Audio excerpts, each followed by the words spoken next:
Dominique Seux, bonsoir. Bonsoir. Vous êtes directeur délégué des Échos, éditorialiste à France Inter, et vous publiez « La France va s'en sortir » chez Grasset. C'est une affirmation. C'est un vœu pieux ou une intime conviction que la France va s'en sortir? Ni l'un ni l'autre, c'est un vœu intime. Ah. C'est-à-dire qu'il y a une partie des Français, je crois, qui en ont un peu ras-le-bol de ce déclinisme permanent, de ce défaitisme, parce qu'au fond, il y a quand même un certain nombre de choses qui vont bien en France. Vous savez, dans la campagne électorale, ce qui est stupéfiant, c'est qu'on répète en permanence, par exemple, qu'il y a 6 millions de chômeurs, 9 millions de pauvres. Alors, quand on dit 9 millions de pauvres, on se dit 9 millions de personnes qui dorment sur les rues. Dans les rues, il ne faut quand même pas exagérer. Il n'y a pas d'abord 6 millions de chômeurs, il y a 10% de chômage. Ça veut dire qu'il y a quand même 90% des Français qui ont un emploi. C'est quand même pas mal. Il y a des choses à corriger, sans doute par des réformes raisonnables et pas radicales, par des réformes relativement simples quand même à faire. Donc voilà, c'est un peu un cri pour dire, bon, ça va, on se met à table. Il n'empêche que la France est en crise, et sur les origines de la crise, et moi je trouve que vous le dites carrément, vous dites, la cause de cette crise, c'est la mondialisation. À partir des années 90, les pays émergents sont devenus des concurrents et non plus des pays sous-traitants. Et ça, c'était pas prévu au programme qui vient de nous concurrencer. Exactement. Il y a d'un côté le progrès technique, ça on l'avait bien vu, mais finalement, tous les pays du Sud se sont mis à table avec nous bien plus rapidement que prévu. Au début, ils devaient produire un peu dans leurs usines, et puis très rapidement, ils devaient nous acheter des biens. Et au total, ça s'équilibrait. En réalité, ils se sont mis à acheter des biens, à les produire et à pouvoir un peu se passer de nous. Donc la mondialisation est allée d'une certaine manière trop vite. Mais ce qui est quand même paradoxal, c'est que c'est un changement majeur qui concerne quand même 3 à 4 milliards d'habitants. Oui, c'est ce que vous dites. Dans la mondialisation, il y a eu des perdants, on a l'impression d'en faire partie, et des gagnants. En juillet dernier, vous allez à la rencontre d'Aix-en-Provence, et il y a un intervenant qui pose cette question à la salle.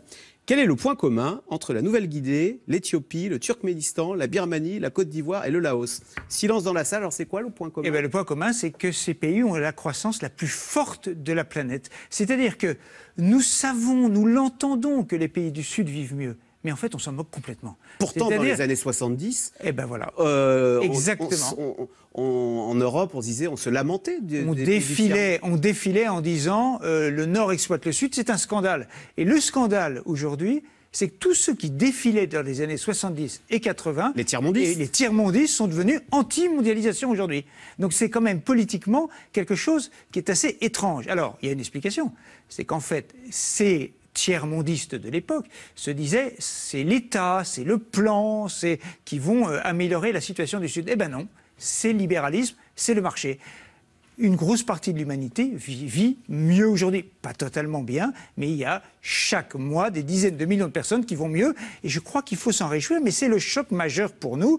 1 milliard de personnes voient venir à leur table, à la table de la croissance économique, 3-4 milliards de personnes. Alors, vous parlez donc d'une mondialisation recto-verso. Pour certains, elle a été bénéficiaire. Voilà. Pour d'autres, et malheureusement, c'est nous. C'est plus compliqué pour nous. On a payé un certain prix. Alors, on a beaucoup parlé, par exemple, de Whirlpool, là, récemment, qui a délocalisé en Pologne. Il y a une autre délocalisation qu'on vient d'apprendre, qui fait beaucoup plus mal, c'est Haribo. On va regarder un petit sujet là-dessus. Haribo qui a délocalisé, non pas en Pologne, mais en Allemagne, c'est-à-dire dans un pays où le coût du travail est comparable au nôtre. Avant de réagir, je vous propose d'écouter Dominique Seux, la réaction des salariés et du patron de l'usine Haribo à Uzès dans le Gard. On écoute. La société elle fait énormément de bénéfices. Chaque année, à la réunion, on nous dit le chiffre d'affaires il fait qu'augmenter, on bat les records chaque année. Et à la sortie, on n'embauche plus. Faites de moi que les coffres débordent et que pour nous, il n'y a jamais rien. Tout ça parce qu'il faut faire des efforts. Il faut arrêter, quoi. La différence de compétitivité vient du fait qu'à produit égal, matière première égale, machine égale, il y a des différences d'horaire de travail, de charges sur les salaires. Voilà, donc on nous dit que la compétitivité en France s'est restaurée. C'est rétabli, c'est pas vrai? Alors non, ça veut dire que la France doit faire elle-même un certain nombre d'adaptations, de réformes. Ce qui est intéressant, c'est qu'effectivement, Haribo développe des usines en Allemagne. Alors c'est une entreprise familiale qui est allemande, donc c'est pas complètement anormal. Mais nous consommons en gros en France 75 000 tonnes de bonbons Haribo. Vous vous rendez compte c'est quand même les chamallows, etc. Et c'était du Made in France qu'on consommait. Alors oui et non.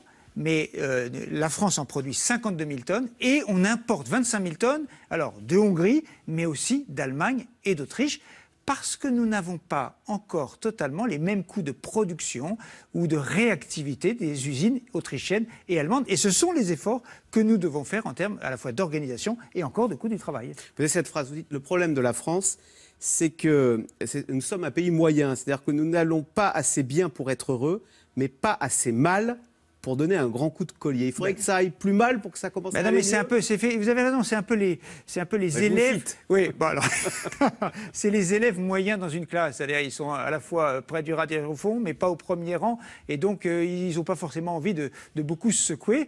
Il faudrait pas. Allez, nous avons des amortisseurs sociaux qui font que nous sommes une économie, vous savez, une économie pouf. C'est-à-dire que quand la situation se dégrade dans le monde, nous descendons doucement. Et en fait, nous descendons pas si bas que ça. Alors que les anglo-saxons sont des économies trampolines. C'est-à-dire, ça descend brutalement, mais ça remonte aussi brutalement. Il faut de temps en temps des prises de conscience. Je crois que nous avons une lucidité. Et c'est ça la bonne nouvelle. Il y a une lucidité des Français aujourd'hui sur ce qui est en train de se passer. Et ce qu'il faut, c'est que cette lucidité ne soit pas immobile, comme elle l'est un peu, et qu'il y ait du mouvement. Et je crois que c'est en train de venir. Alors, on sait que François Hollande a voulu réduire la place de l'État, qu'on nous dit aussi qu'il faut réduire les dépenses publiques. Mais on est drogué. Vous avez cette phrase, vous dites, en Allemagne, le débat public porte sur la compétitivité. En France, il concerne les atteintes au modèle social. C'est structurel chez nous. L'État, on en veut et on n'en veut pas moins. Alors, je vous donne un exemple. Quand, dans un journal télévisé, quand il y a des mesures sociales qui sont annoncées par le gouvernement, vers qui va-t-on tendre les micros et les caméras en Allemagne? On va voir si l'ouvrier de l'automobile est impacté, ce qu'il en pense. En France, on aura plutôt tendance à aller voir l'employé territorial. C'est une culture différente. Je ne dis pas que c'est bien ou c'est pas bien, mais c'est une culture un peu différente. Voilà. En Allemagne, l'essentiel, c'est la compétitivité de l'économie. Alors que le mot entreprise, ça, vous nous le racontez, est tabou à l'école. Il a même été supprimé. C'est une histoire incroyable. C'est une histoire incroyable qui a duré sur 15 ans. Dans le socle commun de connaissances, plusieurs ministres ont réussi de l'éducation, ont réussi à effacer ce qui était dans la charte européenne des connaissances, le socle des connaissances que les élèves doivent avoir. Il y avait le mot esprit d'entreprise, qui n'est pas un mot épouvantable quand même. Eh bien, petit à petit, les ministres les uns après les autres, de droite et de gauche. Et ça a commencé par qui? Par François Fillon. Ils ont éliminé petit à peu le mot entreprise sous la pression. Pour pas faire ultralibéral. Bah oui, évidemment. Le mot entreprise, quelle horreur quand même. D'ailleurs, pour l'anecdote, vous commencez le livre en disant j'ai un énorme défaut, je suis quelqu'un de modéré. Ouais. Ce qui ne vous empêche pas d'être régulièrement, parce que sur France Inter, vous vous faites insulter, taxer d'ultralibéral. Ça. Vous recevez des courriers, des mails? Mais l'avantage des auditeurs de France Inter, c'est que c'est un auditoire extrêmement varié, divers, et donc ça représente la France entière. Alors, les recettes, pour que ça aille mieux, il y en a une qui est très sympathique, il faut augmenter les salaires, dites-vous, mais alors en Allemagne. Eh ben non, mais c'est ce qui est en train de se passer. Alors pourquoi augmenter les salaires en Allemagne? Ça pourrait être la solution au chômage en France. Eh bien parce qu'en France, nous avons déjà des minima sociaux, un SMIC qui est relativement élevé par rapport à la productivité. Ouais. Et donc, nous avons un coût du travail qui est relativement élevé. Mais sur le plan mondial, dans l'idéal, ce qui serait bien, c'est qu'il y ait une relance par les salaires. Malheureusement, il faudrait de la coordination internationale ou européenne. Et avec Trump, on ne voit pas la pente de la coordination internationale. Et dernière bonne nouvelle, ce livre, vous l'avez écrit avant vendredi dernier, je précise, et vous avez écrit « La CFDT va peut-être passer devant la CGT, ce qui serait une chance pour les réformes ». Eh bien, depuis vendredi, c'est le cas. La CFDT a dépassé la CGT. Eh bien, c'est une manière de dire aussi que... la réforme... non, mais la lucidité, je trouve, sur l'idée que les réformes sont... et le compromis est une idée qui progresse en France. Merci beaucoup, Dominique Seux. La France va s'en sortir. C'est chez Grasset. Ça sort aujourd'hui. Merci. Restez avec nous tout de suite. Caroline Roux, c'est dans l'air, qui revient sur le débat hier entre les 11 candidats. Qui a marqué des points? Ce débat peut-il changer la donne à moins de 3 semaines du premier tour? C'est dans l'air est intitulé ce soir. Débat, si ça l'attaque, 5 en défense.